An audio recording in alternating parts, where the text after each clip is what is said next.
I know you were scared, probably super scared, huh? It's okay. All right, Ryan. So Yeah. let's just start off and just tell me who you are, man. Well, What do you do? I'm gonna clear my throat so I can tell you, I guess. Yeah, I'm Ryan Hughes.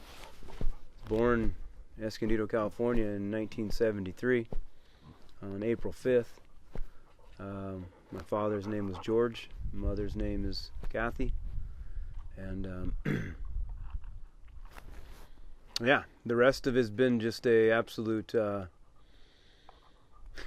journey, you know. I mean, from childhood to teenage to, you know, family to being a professional racer, to tragedy, to loss, to change, to growth, to new destinations, leaving behind old, you know, pastures, I guess. And so yeah, it's been a journey, and you know, it's been an amazing one. I've been blessed to have such a passion for something that most can't even talk about, most can't even identify, most can't even recognize. A passion that I've had for, you know, racing motorcycles and that discipline of trying to be the best at it, what it's done for me as a person, the escape that it gives me, the feeling that you get from it, the thrill that I've experienced from it, the challenge that motivated me, and, you know, being able to fly around the world, see so many different countries, meet so many different people, race in so many different areas, experience so many different cultures and foods and experiences, and accomplish things that you only could dream of, but come so short to things that you dreamt of for your whole life. You know, that's been a little bit of, you know, the nutshell, the constant chipping away at myself, trying to find out what I'm all about, really, because I can't just be a motocrosser, I can't just be a coach, I can't just be a dad, I can't just be a father, I can't just be this. So, you know, that journey has been deep, that journey has been long, and it's non-ending. Yeah, sometimes in the morning I just go through some of my direct messages and try to get back to many people. But the funny thing is that there's so many different sides of me, that there's so many different types of questions. One's about the mind, one's about outlook of life, one's about, you know, coming out of the dark hole of life, nutrition, training, detox, technique out the yin-yang, you know, asking me stuff about my past of racing and things that way. So there's a lot of questions that come to me, and especially it depends on what video I put up. If I put up a video that kind of has some controversy to it, then yeah, I get a lot more. And I try to get back to as many people I can, but nowadays it's just impossible. I'd have to have a full-time person. But you know, I try to get back to the people and try to keep everybody engaged. You know, this is you know, the Rhino Tribe. How was practice? Practice was good. Yeah.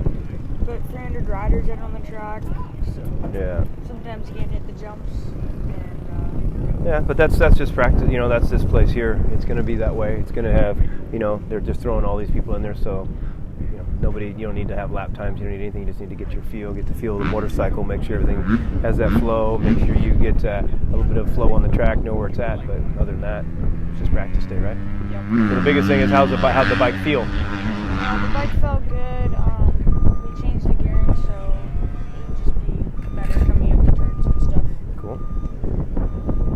Good. Yeah, well, about ready to go out there. It's kind of cool that we've been in racing a little bit at the same time, so he can tell me lines out there, I can tell him lines out there, so when we go out there and ride, we can hit lines that maybe other people don't know, because we both just got off the track, and so we can kind of, you know, play that way, so it's pretty fun. So I'm going to go out there here shortly for practice, and then do a little dance around, and that's about it. Today's just hanging out, you know, just riding, having fun. Super cool to see Ryan Hughes out here racing. Fox Raceway for the Loretta Lynn's regional, and since he started racing, again, I think it's been almost 9 or 10 years since he's came to the races, and then since he started, I think he's whole shot at every single race and handled business, except maybe one. I know he has a large following on social media, so to have him out here racing for the kids and the parents to see, and he's just smashing right now, so great for the fans, great for the kids, and yeah, the guy's a fucking animal. And there's the win for the Ryan Hughes Rhino. This is all fun for us, you know. Jeff Immig out there, national champion. Kurt Nicole out there, ex-world champion. You know, myself, the nation champion. So we're doing it for fun. You know, we're doing it for fun. We're showing people that, look, you still can have passion for the sport, even if you're not trying to be the fastest or trying to race a pro class. You still can have passion for it. None of us really care to be super fast, really care to beating each other. Just I might be just a little bit faster right now just because of I think my lifestyle. It's my lifestyle that keeps me young, my lifestyle that keeps me sharp, and just always coaching, always teaching, you know, these things on the motorcycle. And riders, you stay sharp yourself with all, you know, the new technique and stuff. So these are the 7 things that we want to really be focused on, and where we control the motorcycle at our feet, where we're one with the motorcycle at our hips, where we balance the motorcycle through a straight spine, where we stabilize the motorcycle through an engaged core, where we flow with the motorcycle with loose arms. We're always ahead of the motorcycle with our vision, and we're not thinking motocross, we're feeling motocross. All right. Yeah, so this is the biggest thing with people, with humanity, is to have a rhythm, to have a routine. You know, it doesn't have to be a routine that causes you stress, causes you anxiety if you don't do it, but it's a routine that makes you feel good. So if you have the same routine every morning, well, then you're going to start every day with the same energy. And if something's going off in the day, well, then you can kind of pinpoint what it is. But if you're always inconsistent with your times you wake up, times you go to bed, your morning routines and things like that, you know, just throwing some coffee and a donut in you and then taking off, well, of course you're just going to be, you know, a walking time bomb, so to speak, mentally, emotionally, physically. So my biggest thing, and what my you know, what my medicine is being able to have the gift of being able to have a routine every morning and stick with it and be consistent with it. You know, so, you know, I wake up, watch the sun come up, I walk around my laid berth here, sometimes I light a fire, you know, make a nice latte, things that make me feel good. I jump in the ice bath, jump in the sauna, I do my run on my trails, things that are very primal in nature. Everything that I'm doing is in nature. My feet are on the ground in nature, so you're grounding all the time. You know, I have an outdoor shower. So yes, I'm blessed to have some things, but you know, some people couldn't live the way I live, but the routine I have keeps me so sharp, so clear, so focused, so energized, and you know, very, very, I guess, at one with myself.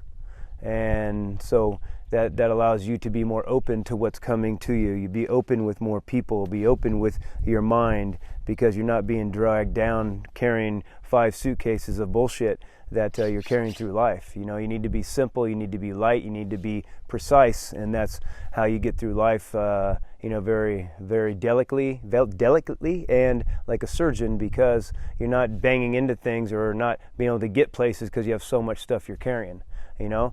And so that's kind of the way I look at life, and a morning routine strips a lot of the mental, emotional baggage, because you're detoxing yourself from these natural elements, and again, being consistent with your discipline, because with discipline comes consistency comes results, and the results brings happiness, because you are becoming who you want to be. Listen to the fans. The Honda mechanics are out trying to encourage Steve Lamson. There's only yards to go. There it is, the checkered flag. Our champion for 1995, Steve Lamson, has done it. And Ryan Hughes makes his way. He's got a problem. Ryan Hughes has got a problem with the bike. He's trying to push it to the line. We're looking back to see. That's a lapper. So is that. He's going to try and get it to the line to try and save his second place. Oh, crushing for Ryan Hughes. It's uphill to the finish line. We're looking to see. There's no chain on that motorcycle. He has broken a chain. Look at how steep that uphill is. I don't think this is going to matter for the overall title. He might lose some spots in this moto. He's got to push this motorcycle all the way up this hill, and if there's one guy out there that can do it, it's Ryan Hughes. He's tough. We're looking to see if anyone, I believe Mike Brown has not crossed the finish line yet. We're watching them go by. So far, no one's for position. They can't help him. His mechanics are there. Oh, there goes Mike Brown. Oh, he's lost one spot. I've never seen anything like this, especially on the final lap of a moto. He's got to push this bike. He must be completely exhausted. The emotions of having just lost the title, and then for his chain to come off just to make things even tougher. What a disappointing day for Ryan Hughes.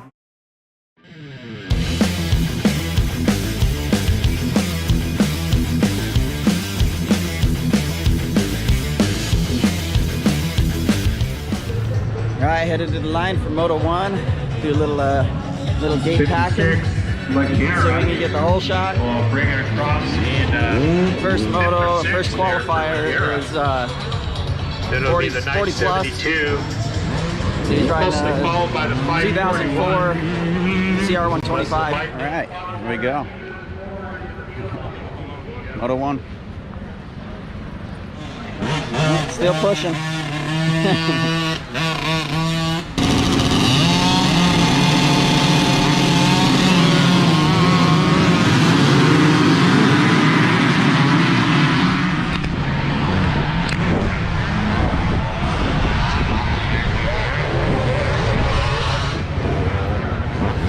He's already broke his back once, dude. I know that. Oh yeah. Yeah, he's broken a lot of things. Yeah, I know that. So have I. Yeah, Back my me neck. too. Last year even. That's the luckiest two guys. Yeah. Ask him to see if he can feel his toes. Just yell Yeah. at him. Hey Ryan, you wiggle your toes? Yeah. Yeah. On my right side, not my left. My left side paralyzed. Yeah, Okay. up here. You can feel all of it? Yeah. Down here? Just taking you down here. So one disc below is just worn out from years and years and years. So they're going to go in there, put a little bone in there, boom, boom. And then the one above it, they're going to do the same thing because that one got a little bit smashed. So they're going to do that. And then they're going to fuse me from C5 to 7. And then I should be on the airplane tomorrow going home. So that's the case. Yeah, this is what we do. We pick a sport that's dangerous. We pick a sport that can take you down. But unfortunately, I guess we're all blessed with stupidity or such a deep passion that we don't stop. But yeah, another lesson learned, my friends. But anyways, thank you all for all the concern, for all the love, for that. But Rhino ain't stopping. You won't see him race anymore, but he's still going to be preaching, teaching, and helping everybody out in this world in motocross. So again, everybody, I'm good, and I'll be back at it. Peace, my friends. You know, things have gone away from my life, from marriage to money to possessions to careers to, you know, goals, whatever. But there's always been something inside me that just keeps on keeping on with that cliche, so to speak, that, you know, you just keep chipping away, you never stop. And, you know, I've been born with the ability, been blessed with the ability to kind of have the mindset of I'm tougher than life, meaning the only way that life is going to bring me down is by killing me, right? Because situations that are put in front of me, you know, I've dealt with quite well, and each situation I've always progressed from. And that's kind of my teaching, my, you know, forte is that, you know, we have every decision's a fork in the road. And that fork in the road is up to you, because we're the only creatures on earth that have free will, meaning we can decide, we can choose. And so when that decision comes up, you can choose to go left or you can choose to go right. And it's your intuition that you need to listen to that's telling you to leave that old road behind or go down this new road that nobody's ever adventured down. And you know, my life lately has been about that. And you know, it's done a lot of full circles, but it's brought me down to a point of being, you know, very simplistic, understanding that all these dreams and all these things and all these wants don't really fulfill, you know, the true meaning of it, I guess. Yeah, they're nice. we still want them. Excuse me. They help life, but they're fictitious. Like they go away. So, I guess I just learning to understand how life works, how the game of life is working, and not try to play my own game in it.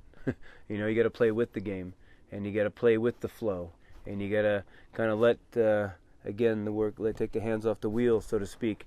Good day, everybody. This is week number 3 on my recovery, and going to show you a few little things of how I feel like I recover so fast, right? Week 3, I don't even feel like I have a broken neck. 100% now. So, I built this cottage right here, and this little cottage here, I turned into a little hospital room. Got my bed, little stove, refrigerator, big old TV, air conditioner right there. All right, so one way how we heal that way is making sure that we're comfortable, making sure that you have your own little space. You're not feeling like you're bothering anybody, because when I'm hurt, I have to move around a lot. I'm uncomfortable, and when people are around me, I feel like I'm bothering them, so I like to be on my own, so I can just do my own thing. Sometimes I wake up in the middle of the night hurting, so I got to stretch, do a little yoga, do whatever it is to get back in the groove. Then again, we got our saunas here. Of course, I cover it up. Got our sauna right there. We have our ice bath right here, so I go back and forth. And then again, as I see these funky feet shoes, and we go hiking in the mountains there and the trails. So the biggest thing is learning, one is to make sure that you're drinking good, clean spring water, right? 2, you're eating organic foods, taking the right supplements, making sure that the fuel of the body, which heals the body, is at its best. It doesn't matter if you have a factory bike if you don't have any gas, right? Second thing is sauna, detoxing yourself, taking all those heavy metals out of you from the medicines and the surgeries and all that stuff out of you. Ice bath, from taking inflammation out of you, shocking the system, getting kind of that pain to go away. And then again, hiking on unbalanced surfaces, walking on unbalanced surfaces, that is going to help kind of reprogram the body, because you cut it somewhere. You cut muscles, ligaments, tendons, you broke joints, you broke spines, you had a concussion, whatever it is. So you need to make sure that you're walking on the earth with no shoes on, or with 5-finger shoes on, so then that your feet can start to move and groove, get strong, more stable, and then the body goes from that. Because again, you're only as strong as your foundation is, right? So those few things are what's important. And I think what makes me heal so quick is I'm constantly moving, constantly detoxing myself, shocking the system, making sure I'm eating the cleanest, foods and stuff like that.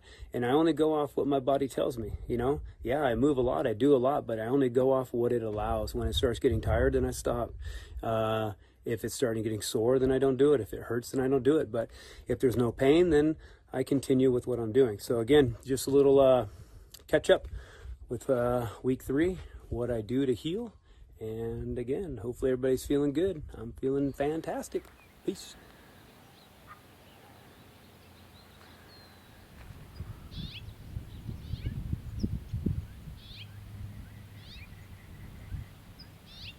Really, that's what nature is medicine. You just gotta stick around to find out. You can't just stick your toe in it and dip out. You gotta immerse your whole body into. You gotta immerse your whole spirit into nature. And you can't do any more than living on it and living from it.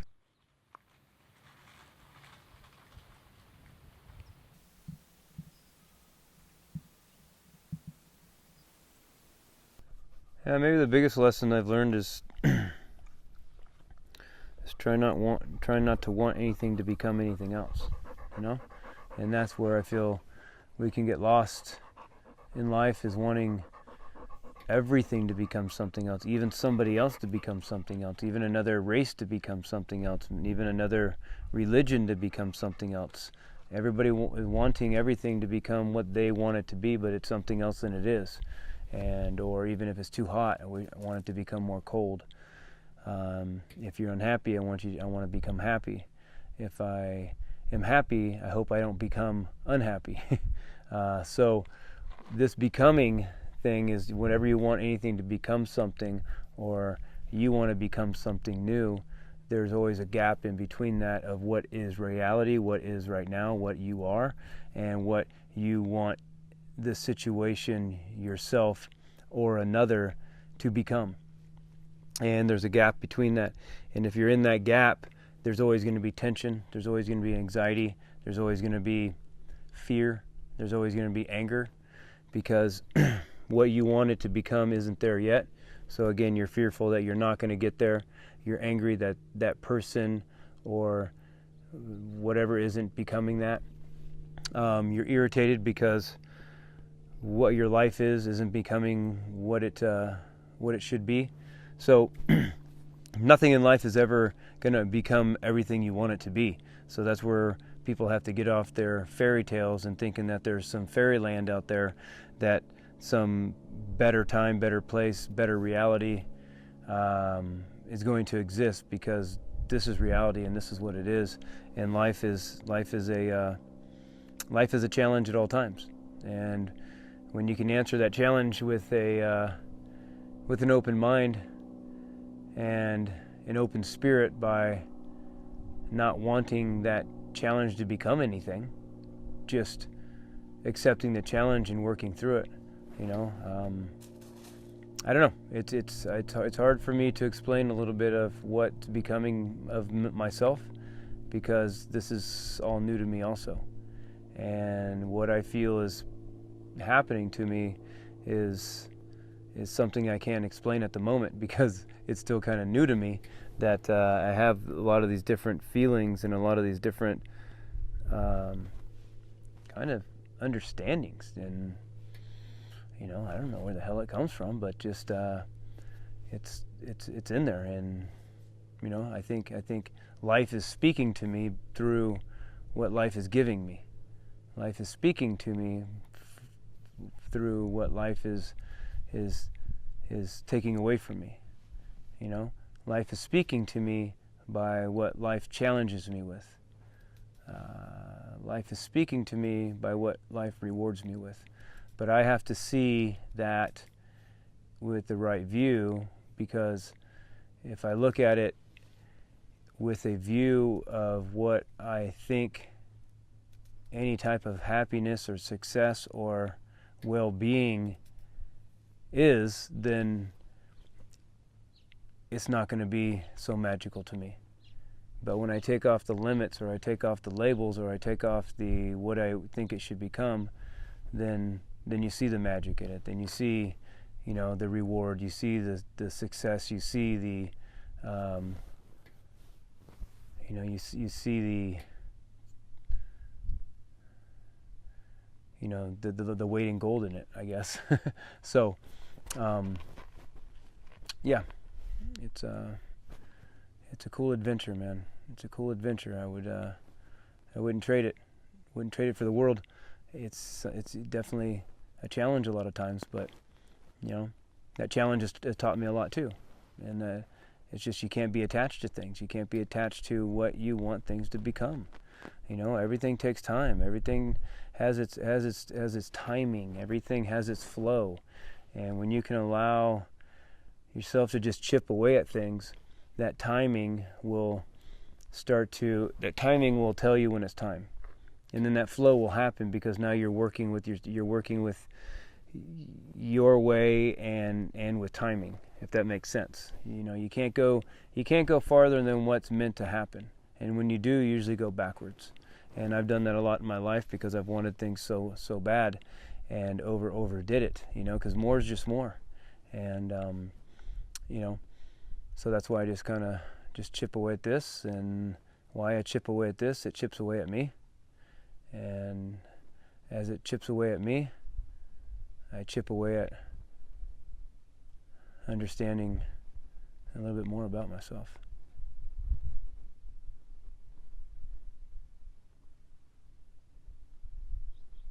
Perfecto?